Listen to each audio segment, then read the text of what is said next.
है। चीन ने हथियारों की बिक्री, आर्थिक मदद की निंदा की। हम वहीं आ रहे हैं, वॉर इकोनॉमी अगर अमेरिका के पास है, उससे वो कमाता है, तो यहाँ ताइवान में भी वही करता दिख रहा है अमेरिका। अमेरिका का कदम वन चाइना सिद्धांत के खिलाफ है। अमेरिका आग से खेल रहा है। ताइवान को अमेरिका ने सैन्य मदद की है। ताइवान को 57.13 करोड़ डॉलर की सैन्य मदद की है। ताइवान को करीब $29.5 करोड़ के हथियारों की बिक्री की भी मंजूरी दे दी है। बाइडेन और ट्रंप के बीच में ये जो कूलिंग ऑफ पीरियड या ट्रांजिशन पीरियड है, इसमें बहुत कुछ ऐसा हो रहा है जो दुनिया के चलते कदमों को लड़खड़ा रहा है या इधर से उधर कर रहा है। क्या ऐसा ही हो रहा है? ग्राफिक्स के जरिए बता देते हैं। अमेरिका ने ताइवान की सैन्य मदद जो की है वो भी आप देख लीजिए।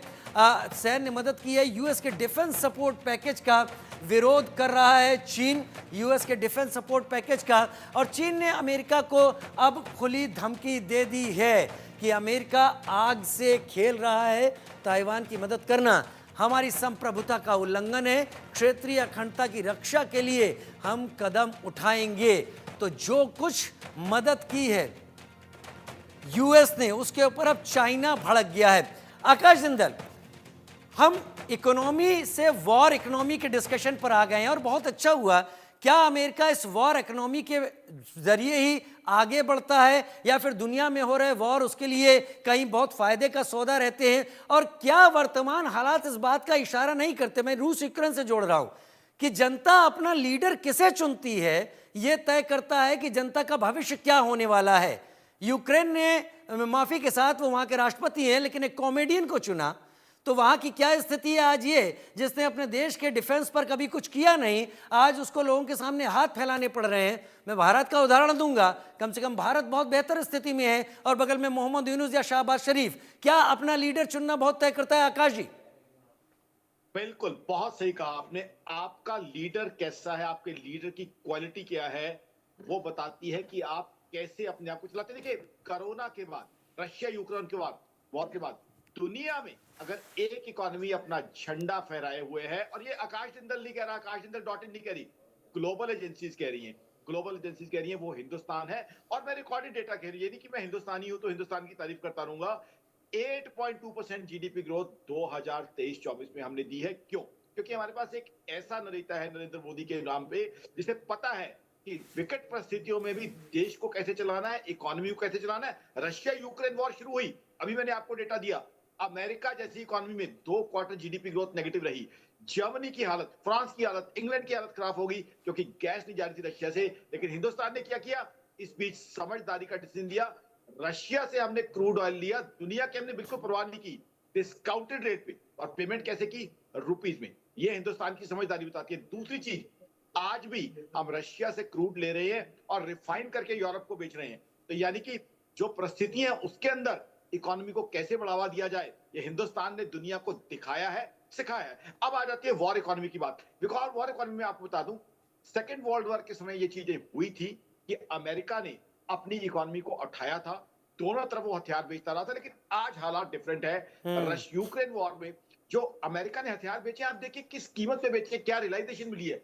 उसके बदले में अमेरिका की इकोनॉमी इतनी बुरी तरह लड़खड़ा गई है कि अमेरिका की इकोनॉमी, जिसको दुनिया कहती है कि उसकी जैसी कोई इकोनॉमी नहीं, बहुत सालों से डेफिसिट में चल रही है, घाटे की इकोनॉमी है।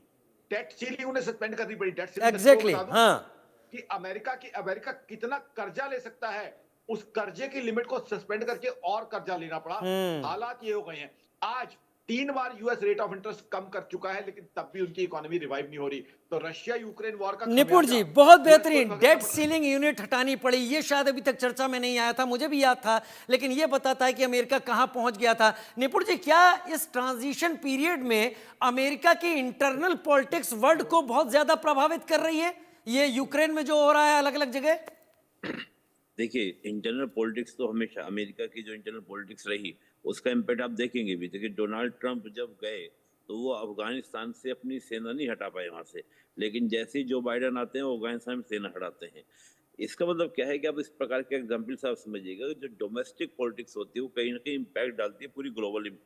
और देखिए, जो अमेरिका की इकोनॉमी का एक बहुत बड़ा फंड जो आता है, वहाँ की जो वेपन इंडस्ट्री है उसका एक बहुत बड़ा इम्पैक्ट पड़ता है।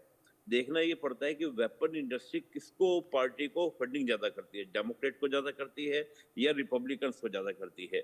हम अगर डोनाल्ड ट्रंप को देखते हैं तो डोनाल्ड ट्रंप के टाइम में क्या हो रहा है कि वो कहीं ना कहीं उस वेपन इंडस्ट्री पे फोकस ना कर बल्कि जो अदर सेक्टर्स हैं उस पर वो फोकस करने का प्रयास कर रहे हैं। हो क्या रहा है कि वेपन इंडस्ट्री में आप कूद तो गए और आप देखिए जैसे आपका यूक्रेन को फंडिंग किया, समाधान की फंडिंग कर रहे हैं, लेकिन बात यह है कि क्या यूक्रेन इस स्थिति में है कि 5 साल 10 साल में वो पैसा रिटर्न कर देगा? कितने साल लग जाएंगे उसको पैसा रिटर्न कर?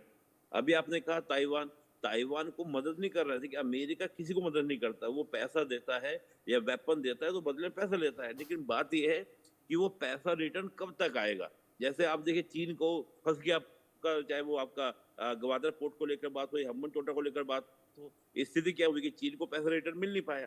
आज हम्बन टोटा उसने ले लिया लेकिन गवादर पोर्ट जो है उसको मिलने को तैयार नहीं है।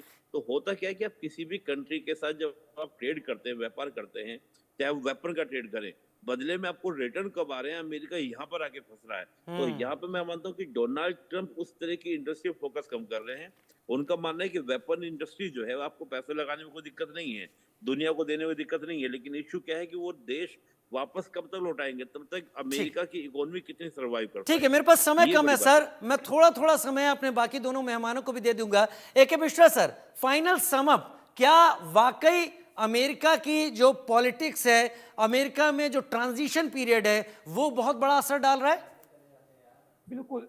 देखिए, पॉलिटिकल चेंज होने के कारण अमेरिका में एक बहुत ज़बरदस्त पॉलिटिकल सिनेरियो भी चेंज हुआ और इकोनॉमिक चेंज भी हुआ। एक डाटा मैं आपको बता दूं, यूरोप और अमेरिका में जीडीपी वर्सेस डेट रेशियो अगर आप देखेंगे तो जितना उनका जीडीपी है यानी इकोनॉमी है, उससे 10% से ज्यादा ऑन एन एवरेज यूरोप के लगभग सारे देशों और अमेरिका के ऊपर कर्जा है। यानी वो सब कर्जे की इकोनॉमी है, उनका कर्जा उनके जीडीपी से ज्यादा है। ऑलरेडी वो प्रेशर में है। गैस वगैरह के लिए पूरा नाटो का यूरोपियन यूनियन और रसा के ऊपर डिपेंड करता है, डायरेक्ट या इनडायरेक्ट कैसे भी ले।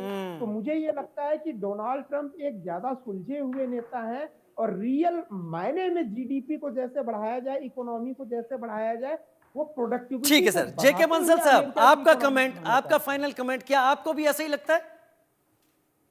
देखिए, ऐसा है कि जैसे अभी निपुण जी ने एक बात कहा था कि वो कर्ज चुकाएगा यूक्रेन, तो यूक्रेन के पास में काफी खनिज हैं जिसमें ग्रेफाइट है, कोबाल्ट है, लिथियम है, और यूक्रेन ने ये प्रपोजल दिया है जेलेंस्की ने कि अगर हमको हथियार दिया जाए तो हम ये बहुत सस्ती रेट पे दे देंगे अमेरिका को। एक मैं बात यहाँ कहना चाहूंगा, हालांकि प्रेसिडेंट बदलने से पॉलिसी जरूर बदलती है, लेकिन जो अमेरिका की पॉलिसी है वो एक योजना ग्रुप, जो वहाँ का पॉलिसी मेकर ग्रुप है, वो बहुत 10-15 साल की पॉलिसी पहले जो है वो बना देता है। तो ये अब ऐसा कोई जादू ट्रंप के पास में भी नहीं है कि एकदम से लड़ाई बंद हो जाए, क्योंकि अमेरिका अपना प्रभुत्व भी घटाना नहीं चाहेगा। जो उनके सपोर्टर हैं या जो बाकी लोग हैं वो वहां पे कोई एक लेकिन फिर भी मेरे ख्याल से सर, मैं आपको काट नहीं रहा, नेतृत्व का असर तो पड़ता है। अब अगर किसी सेंट को या कोई शांति प्रिय बात करने वाले को अगर लीड करने को दे दिया जाए तो अलग तरीके से लीड करेगा, एग्रेशन वाला कोई लीडर होगा अलग तरीके से लीड करेगा, भले पॉलिसी एक जैसी क्यों ना हो। लेकिन आप लोग मेरे साथ जुड़े, आपके जरिए मैंने भी जाना, मेरे दर्शकों ने भी जाना इन सारे तथ्यों को, इस सारे मैटर को। बहुत शुक्रिया, आप सबने वक्त निकाला। एक छोटे से ब्रेक की तरफ आगे बढ़ रहे हैं।